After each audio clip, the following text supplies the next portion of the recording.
الحمد لله رب العالمين والصلاة والسلام على نبينا محمد صلى الله عليه وسلم وعلى آله وأصحابه أجمعين ومن تبعهم بإحسان إلى يوم الدين. قال الله تبارك وتعالى في القرآن المجيد والفرقان الحميد: أعوذ بالله السميع العليم من الشيطان الرجيم من همزه ونفخه ونفسه. بسم الله الرحمن الرحيم. والذين تبوأوا الدار والإيمان من قبلهم يحبون من هاجر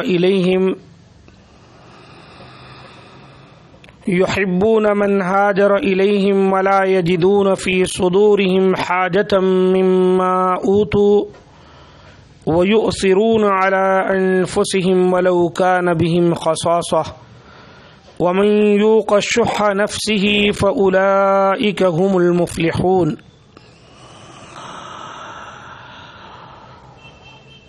اور ان کے لیے ہے جنہوں نے مدینہ کو گھر بنا لیا تھا اور ان مہاجرین سے پہلے ایمان لا چکے تھے، وہ انصار ان سے محبت کرتے ہیں جو ان کی طرف ہجرت کرے، اور وہ اپنے دلوں میں اس مال کی کوئی حاجت نہیں پاتے جو ان مہاجرین کو دیا جائے، اور اپنی ذات پر ان کو ترجیح دیتے ہیں اگرچہ خود انہیں سخت ضرورت ہو، اور جو کوئی اپنے نفس کی لالچ سے بچا لیا گیا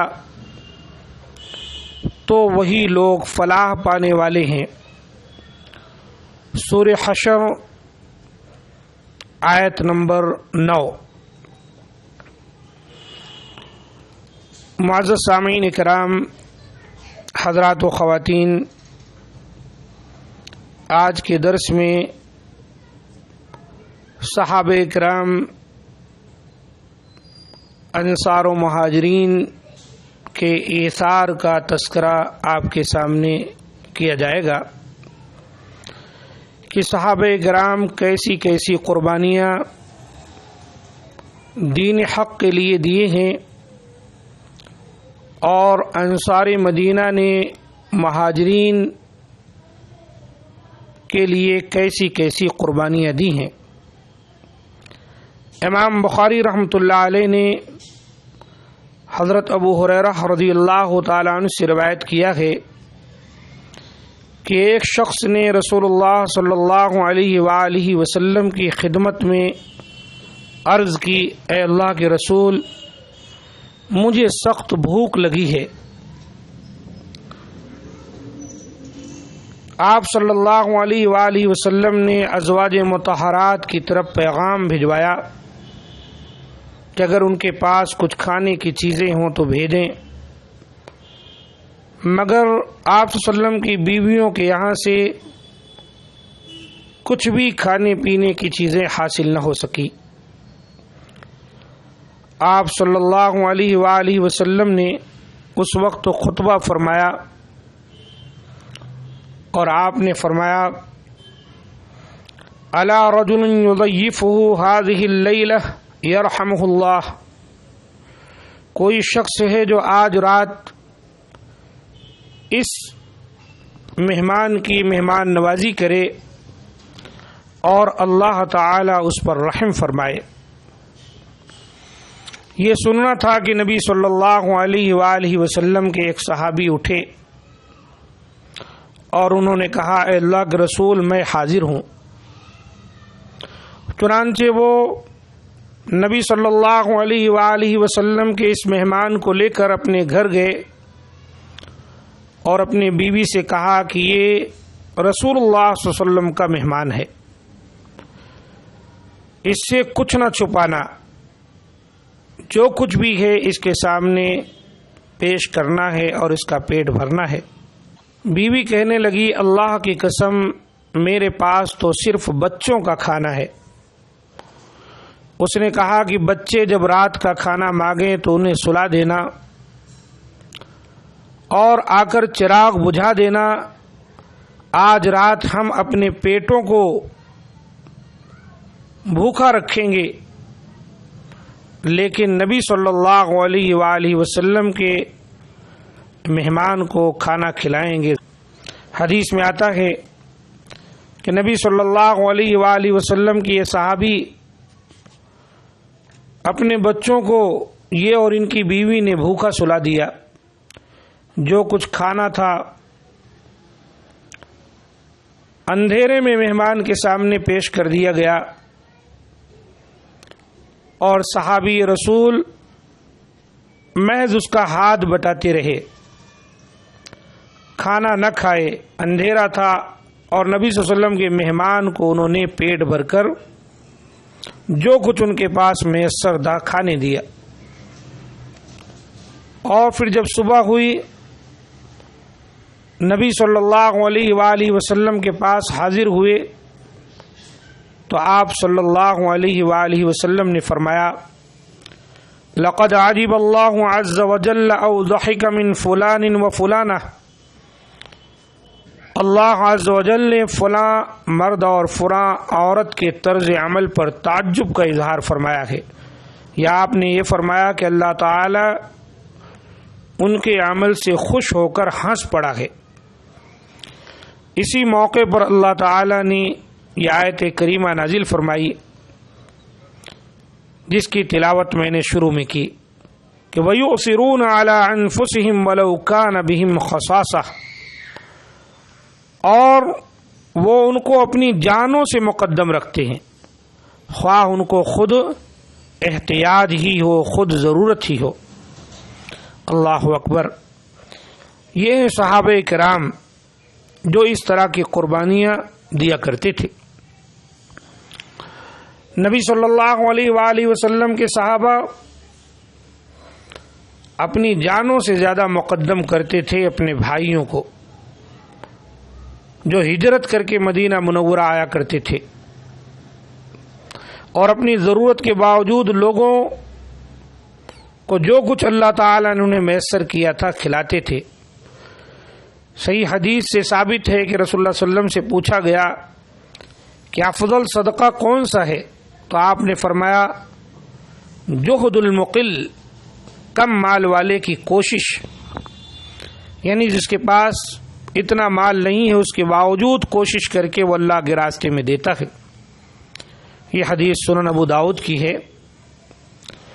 یہ مقام ان لوگوں کے حال کے نسبت زیادہ بلند ہے جن کے بارے میں اللہ تعالی نے فرمایا ہے وَيُطْعِمُونَ الطَّعَامَ عَلَىٰ حُبِّهِ، اور وہ کھانا کھلاتے ہیں ان کی محبت کے باوجود، اور جن کے بارے میں اللہ تعالی نے فرمایا ہے وَآتَ الْمَالَ عَلَىٰ حُبِّهِ، اور مال باوجود عزیز رکھنے کے وہ اللہ کے راستے میں خرچ کرتے۔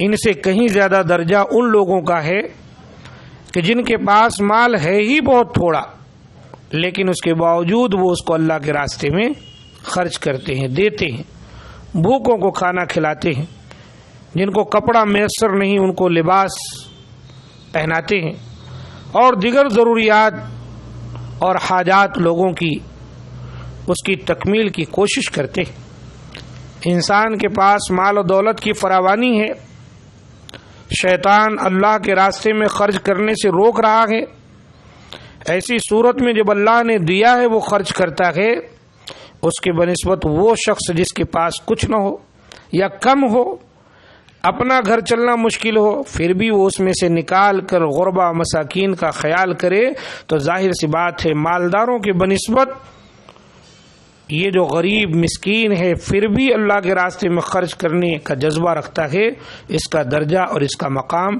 بہت اونچا ہے۔ حدیث میں آتا ہے کہ حضرت ابو بکر صدیق رضی اللہ تعالیٰ عنہ اس درجے پر فائز تھے جنہوں نے اپنا سارا مال اللہ کے راستے میں صدقہ کر دیا تھا، خرچ کر دیا تھا۔ رسول اللہ صلی اللہ علیہ وآلہ وسلم نے جب ان سے پوچھا یا ابا بکر ما ابقیت لأہلک، اے ابو بکر تم نے اپنے گھر والوں کے لیے کیا چھوڑا ہے، تو انہوں نے جواب دیا کہ ان کے لیے اللہ تعالی اور اس کے رسول کو چھوڑایا ہوں۔ اللہ اکبر۔ یہ تھی صحابہ کرام کی قربانیاں جنگ یرموک کا واقعہ ہے کہ جنگ یرموک کے موقع پر اکرمہ اور ان کے ساتھیوں کے سامنے جب پانی پیش کیا گیا، یہ سب زخمی ہو کے پڑے ہوئے تھے میدان جنگ میں، اور پانی پانی پکار رہے تھے، کراہ رہے تھے۔ جب ان کے سامنے پانی لایا گیا تو ان میں سے ہر ایک حکم دیتا کہ اس سے پہلے پانی اس کے ساتھی کی خدمت میں پیش کر دیا جائے جو دور پڑا کراہ رہا ہوتا۔ حالانکہ وہ شدید زخمی اور پانی کا سخت ضرورت مند ہوتا تھا، لیکن پھر بھی خود پینے کے بجائے وہ یہ کہتا کہ میرے اس ساتھی کو پہلے پانی پلا دو، اور پھر جب دوسرے نے پانی تیسرے کے پاس بھیج دیا تو پانی تیسرے تک پہنچا نہ تھا کہ سب فوت ہو گئے اور ان میں سے کسی نے بھی پانی نہ پیا۔ اس کو کہتے ہیں ایثار، اس کو کہتے ہیں قربانی، کہ ہم کو سخت ضرورت ہے پانی کی، روپے کی، پیسے کی، یا دیگر بہت ساری دنیا کے اندر چیزیں ہیں جن کی حاجتیں اور ضرورتیں ہمیں خود ہیں، لیکن اس کے باوجود ہم نے دوسروں کو مقدم کر دیا۔ امام بخاری رحمۃ اللہ علیہ نے حضرت انس بن مالک رضی اللہ تعالیٰ عنہ سے بیان فرمایا ہے کہ عبد الرحمن بن عوف رضی اللہ تعالیٰ عنہ جب ہجرت کر کے مدینہ منورہ تشریف لائے تو حضرت انس بن مالک کہتے ہیں کہ ہمارے پاس مدینہ منورہ میں کیا تھا، ایک سوائے اس کے کہ جب کوئی مہاجر آتا تو اللہ کے رسول صلی اللہ علیہ وسلم انصار میں سے کسی کو اس کا بھائی بنا دیتے تھے۔ تو آپ صلی اللہ علیہ وآلہ وسلم نے حضرت سعد بن الربیع رضی اللہ عنہ کو بھائی قرار دے دیا، عبد الرحمن بن عوف کا۔ حضرت سعد رضی اللہ تعالیٰ عنہ بہت مالدار تھے، چنانچہ وہ اپنے مہاجر بھائی حضرت عبد الرحمن بن عوف سے کہنے لگے کہ انصار مدینہ کو یہ بات معلوم ہے کہ میں ان میں سب سے زیادہ مالدار ہوں، اور میں یہ چاہتا ہوں کہ اپنا سارا مال اپنے اور تمہارے درمیان 2 حصوں میں تقسیم کر دوں۔ اللہ اکبر، کہ میرے پاس جتنا مال ہے، جب اللہ کے رسول صلی اللہ علیہ وآلہ وسلم نے آپ کو میرا بھائی قرار دے دیا ہے، تب سارا مال 2 حصوں میں تقسیم ہوگا، ایک کے مالک تم بنو گے اور ایک کا مالک میں۔ اور اس کے علاوہ انہوں نے جو بات کہی کہ میری 2 بیویاں ہیں، ان میں سے جو تمہیں زیادہ بھلی معلوم ہو میں اسے طلاق دے دیتا ہوں، اور جب وہ عدت پوری کر لے گی تو تم اس سے شادی کر لینا۔ سبحان اللہ، صحابہ اکرام کی قربانیاں، انصار جیسے مہاجرین کے لیے اپنا ایثار پیش کیا ہے، قرآن جس کا شاہد ہے، دنیا ایسا ایثار اور ایسی قربانی پیش کرنے سے قاصر ہے۔ اللہ اکبر۔ تو صحابہ کرام بھی بڑے خوددار تھے۔ حضرت سعد رضی اللہ تعالیٰ عنہ نے حضرت عبد الرحمن بن عوف رضی اللہ تعالیٰ عنہ کی خدمت میں دونوں باتیں پیش کی کہ پوری زمین 2 حصوں میں تقسیم ہوگی، ایک آپ کا حصہ اور ایک میرا، اور 2 بیویاں جو آپ کو بھلی معلوم ہو طلاق دیتا ہوں، عدت کے بعد آپ اس سے نکاح فرما لیں۔ صحابہ کرام خوددار کہاں اس چیز کو پسند کرتے۔ حضرت عبد الرحمن بن عوف رضی اللہ تعالیٰ نے کہا اللہ تعالیٰ تمہارے گھر والوں میں برکت دے۔ اس کے بعد وہ سب سے قیمتی مال گھی اور پنیر کے مالک بن گئے، اور کچھ ہی عرصہ گزرا تھا کہ انہوں نے شادی بھی کر لی۔ اللہ اکبر۔ اور پھر حدیث میں آتا ہے کہ انہوں نے شادی ایسی کی کہ نبی صلی اللہ علیہ وسلم کو بھی یہ بات معلوم نہیں ہوئی۔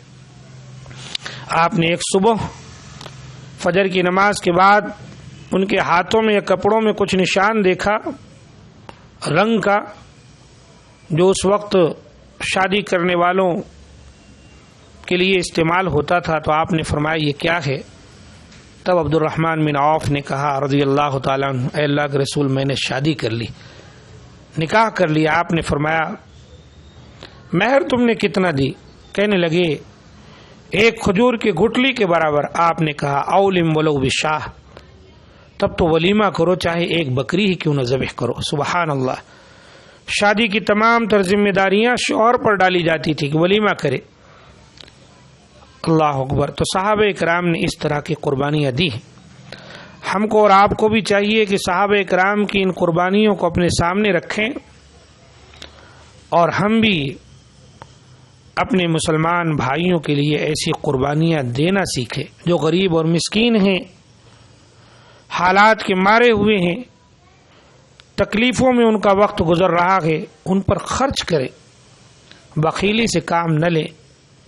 میرے ساتھیوں، بخیلی بہت بڑا گناہ ہے اور بہت بڑا فتنہ ہے اور بہت بڑا فساد ہے۔ نبی صلی اللہ علیہ وآلہ وسلم نے فرمایا ایاکم والظلم فإن الظلم ظلمات یوم القیامہ واتقوا الشح فإن الشح أهلك من كان قبلكم حملهم على أن سفكوا دماءهم واستحلوا محارمهم۔ تم ظلم سے بچو، کیونکہ بے شک ظلم روز قیامت بہت ہی ظلمتوں کا باعث ہوگا۔ یعنی جیسے انسان دنیا میں ظلم کر رہا ہے، ایسے قیامت کے دن اس کے سامنے اندھیرا ہوگا۔ اور حرص سے بچو، اللہ کے رسول صلی اللہ علیہ وسلم نے فرمایا واتقوا الشح، حرص سے بچو، اسی کا ایک نام بخیلی ہے۔ پس بلا شبہ حرص نے تم سے پہلے لوگوں کو ہلاک کر دیا تھا۔ حرص ہی کی وجہ سے، یعنی لالچ ہی کی وجہ سے، بخیلی ہی کی وجہ سے انہوں نے خون ریزیاں کی اور انہوں نے محرمات کو حلال قرار دے لیا تھا۔ اس حدیث کو امام احمد رحمہ اللہ علیہ نے مسند احمد میں روایت کیا ہے۔ قرآن مجید میں اللہ تعالیٰ نے فرمایا وَمَن يُوقَ شُحَّ نَفْسِهِ فَأُولَٰئِكَ هُمُ الْمُفْلِحُونَ، اور جو شخص اپنے نفس کی حرص سے، لالچ سے، بخیلی سے بچا لیا گیا تو ایسے ہی لوگ مراد پانے والے ہیں، یعنی فلاح پانے والے، کامیاب ہونے والے۔ صحابہ کرام کے تعلق سے اللہ تعالیٰ قرآن مجید کے اندر ارشاد فرماتا ہے